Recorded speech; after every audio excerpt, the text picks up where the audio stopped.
काल बीड जिल्ह्याला एक रुपयाही दिला नाही आणि म्हणून आम्ही किसान सभेच्या वतीनं ही मागणी मुंबईपर्यंत लावून धरलेली आहे.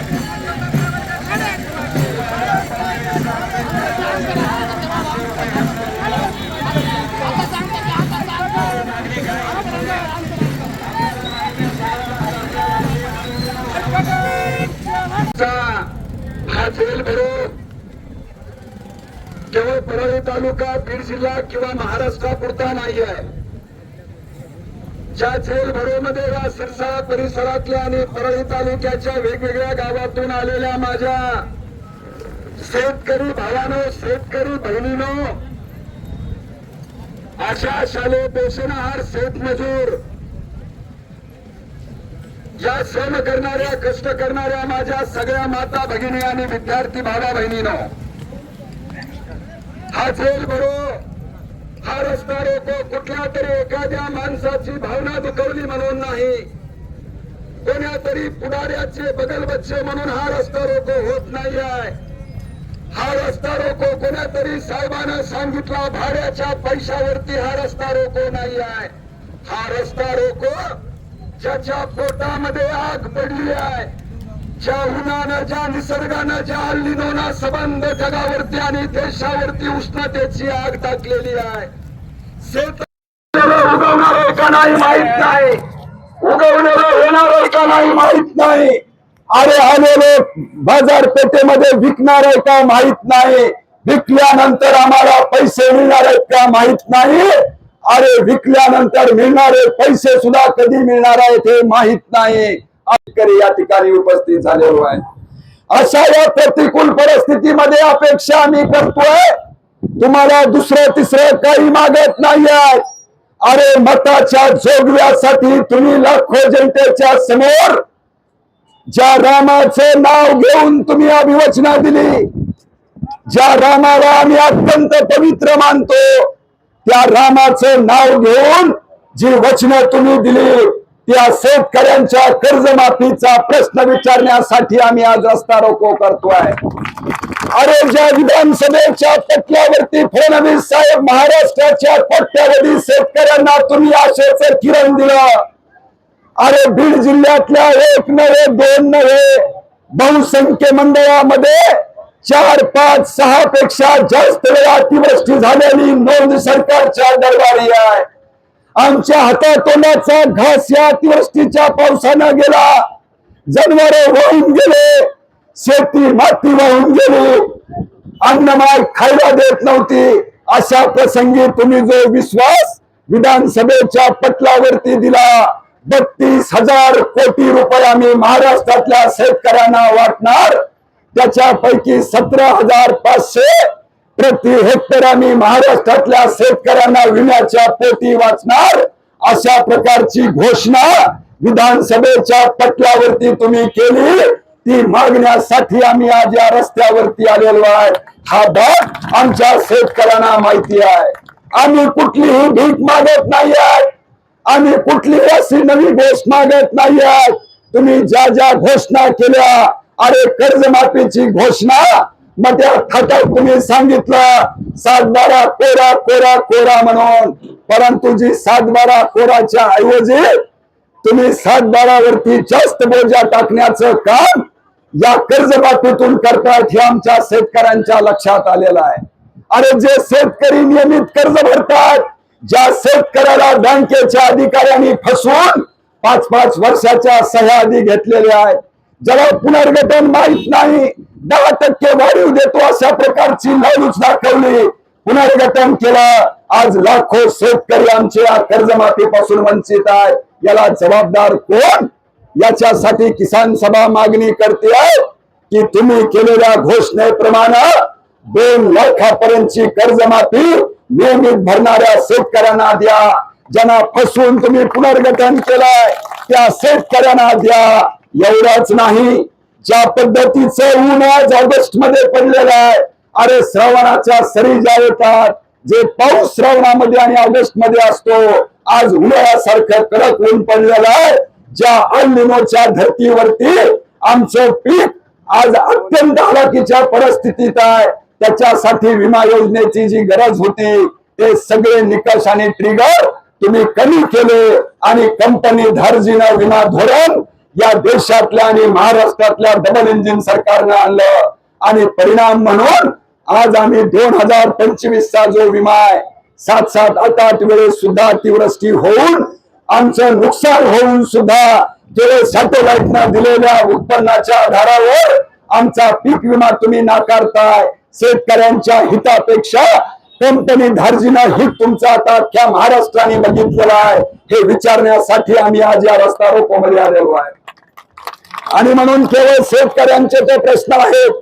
आपण सगळे शेतकरी आहात. आता चाटेताईनं सांगितलं, या ठिकाणी बसलेल्या आशा असतील, शालेय पोषणार असतील, शेतमजूर असतील, अल्पसंख्याक अल्पभूधारक शेतकऱ्यांची लेकरं आपण सगळी आहेत.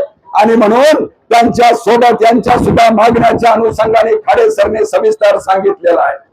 एवढंच नाही, मी परत कामगारांच्या शेतमजुरांच्या मागण्यावरती जास्त वेळ आपला घेणार नाही आहे, कारण हा जेल भरो आम्ही यासाठी प्रतिनिधी स्वरूपात करतोय. आम्हाला रस्त्यावर येऊन कुणाच्या भावनेशी खेळायचं नाही आहे, परंतु यातून संदेश आम्हाला सरकारला द्यायचा आहे की तुम्ही घेतलेल्या धोरणाच्या विरोधामध्ये लोक रस्त्यावर येऊ शकतात.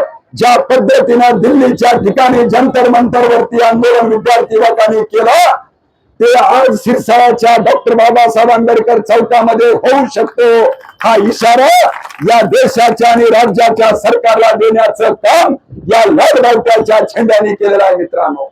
आणि म्हणून आम्ही परत विनंती करतोय या देशाच्या आणि राज्याच्या सरकारला, आमचा संवादावरची चर्चेवरती विश्वास आहे, लाडबावटा चर्चेला प्रश्न सोडतो याच्यावरती विश्वास आहे. म्हणून आम्ही या जिल्ह्याच्या पालकमंत्री असतील, या राज्याचे कृषी मंत्री असतील, यांना आम्ही विनंती करतोय की बीड जिल्ह्यातला शेतकरी दुसरा मागत नाही आहे. तुम्ही दिलेले आश्वासन पूर्तता करा, अन्यथा आम्ही तुमच्या घरावर आल्याशिवाय राहणार नाही. कारण आता असंही आणि तसंही जगणं मरणं आम्हाला मुश्किल झालेलं आहे. माय भीक मागू देना, बाप भीक मागू देना आणि माय जीव घालेना अशी अवस्था आपली झालेली आहे. एका बाजूला आसमानी संकट आणि दुसऱ्या बाजूला सुलतानी संकट, याच्यामध्ये आमच्या समोर आता आम्ही आत्महत्या करणार नाही. कुणब्याच्या पोरा आता लढायला शिक, समोर येईल त्याला मारायला शिक, मरायला नाही तर मारायला शिक. आता आम्ही आत्महत्या करणार नाही. कवी भालचंद्रांच्या म्हणण्यानुसार आम्ही आता यापुढे आम्ही या आपल्या कृषी मंत्र्यांच्या पालकमंत्र्यांच्या घरावर जाण्याचा कार्यक्रम सुद्धा आम्ही करणार आहोत मित्रांनो, लक्षात ठेवा. आणि म्हणून या इशारा आम्ही या आंदोलनातून देतोय की एका बाजूला या सरकारचं झालं थोडं आणि धाडलं घोडं. आधीच्या सरकारच्या धोरणामुळे ज्या ज्या घोषणा केलेल्या आहेत निवडणुकीच्या पार्श्वभूमीवरती, माझ्या लाडक्या बहिणी मोठ्या प्रमाणात या ठिकाणी आहेत. अरे सख्या भावाला तुम्ही जेवढं प्रेम केलं नाही तेवढं देवा भाऊवर दनादन मसनीचे बटन मोडेपर्यंत प्रेम केलं. त्या देवा भाऊने तुमचं निवडणूक झाल्या झाल्या खऱ्या खुऱ्या सुद्धा या लाडक्या बहिणींचे पगार बंद केले, लक्षात ठेवा. ज्या पात्र असताना सुद्धा हजारो लाखो लाडक्या बहिणींचे मानधन बंद केलेली आहेत. आणि एक योजना निवडणुकीसाठी घोषणा करायची आणि पुढच्या निवडणुकीपर्यंत ती बंद पडायची आणि तिसरी घोषणा नवी करायची. अरे कर्जमाफीसाठी लाडकी बहिणी बंद केली, कर्जमाफीसाठी नमो शेतकरीचे हप्ते तुम्ही रोखवले. अरे हा नाटक कधीपर्यंत या महाराष्ट्राला तुम्ही दाखवणार आहे? तुमची नौटंकी आता महाराष्ट्रातल्या शेतकऱ्यांच्या पोराने ओळखलेली आहे की आपले मित्र कोण आणि आपले शत्रू कोण हे आता महाराष्ट्रातल्या शेतकऱ्यांनी आणि शेतकऱ्यांच्या पोराने ओळखलेलं आहे. आणि म्हणून या जेलभरातून आम्ही एवढाच इशारा आपल्याला देतोय की या स्थानिक राज्य आणि देश पातळीवरच्या प्रश्नाबरोबर ज्या पद्धतीचा करार या देशाचे पंतप्रधान मोदी साहेब अमेरिकेबरोबर करतायत, ज्यांना माहिती आहे अरे असा कुठला करार आहे की 500 अब्ज डॉलर रुपयाची 5 वर्षात आम्ही खरेदी करू, दरवर्षी 100 अब्ज डॉलर रुपयाच्या खरेदीची हमी देणारा करार या देशाचे मोदी सरकार कसं काय करताय? तुमच्या आलेल्या मालावरती 0% टॅक्स, आमच्या गेलेल्या मालावरती 18% टॅक्स. अरे असला घाट्याचा सौदा, गुजरातचे व्यापारी म्हणून तुम्ही सत्तेवरती आलात आणि एवढ्या घाट्याचा सौदा देशाबरोबर कसा काय करू लागलात? याचं गणित आता आमच्या लोकांना कळालं आहे. एफस्टीन फाईल मध्ये तुमचे लाड पोचलेले आहेत. एफस्टीन फाईल मध्ये तुमचे नाव मोदी साहेब आलेला आहे, तुमच्या मंत्र्यांचं नाव आलेलं आहे. एफस्टीन फाईल मधून वाचण्यासाठी तुम्ही या देशातल्या 140 कोटी जनतेला बाजार अमेरिकेच्या बाजारामध्ये मांडताय. अंबानी अदानीला अमेरिकेच्या कोर्टात वाचवण्यासाठी या देशातल्या लोकांचा रोजगार तुम्ही हिसकावून घेताय. या देशातलं शिक्षण गोरगरिबाचं काढून घेताय. या देशातल्या रोजगाराची संधी तुम्ही काढून घेताय. हा इशारा या जेलमधून आम्ही देतोय. म्हणून मी आपणा सगळ्यांना कळकळीची विनंती करणार आहे. आपल्या लेकराचं शिक्षण, आपलं आरोग्य, आपली शेती आणि माती जर वाचवायची असेल तर या केंद्र आणि राज्य सरकारच्या विरोधातली लढाई आणि अमेरिकेचा करार थांबवण्यासाठीची लढाई या पुढच्या काळामध्ये अत्यंत मोठ्या जोमाने आपल्याला पुढे घ्यावी लागणार आहे. हा इशारा आम्ही या ठिकाणी या सरकारला देतोय आणि आम्ही विनंती करतोय की या पुढे जर तुम्ही हे करणार नसाल तर आता आज आम्ही किमान 1 दिवसाच्या जेल भरोचा इशारा दिलेला आहे. तुम्ही जर याच्याकडे चांगल्या पद्धतीने बघणार नसाल तर आम्हाला बाहेर राहून बी जर हित झाला असेल तर या ठिकाणच्या जेलमध्ये कायम स्वरूपी जाण्यासाठी सुद्धा आम्ही मागे पुढे बघणार नाही. कारण आम्ही कुणाचे खिसे मारले नाहीत, आम्ही कुणाच्या ईडीला घडणारी लाल बावट्याची माणसं नाहीत, आम्ही कधी कुणाबरोबर बदमाशी केली नाही आहे.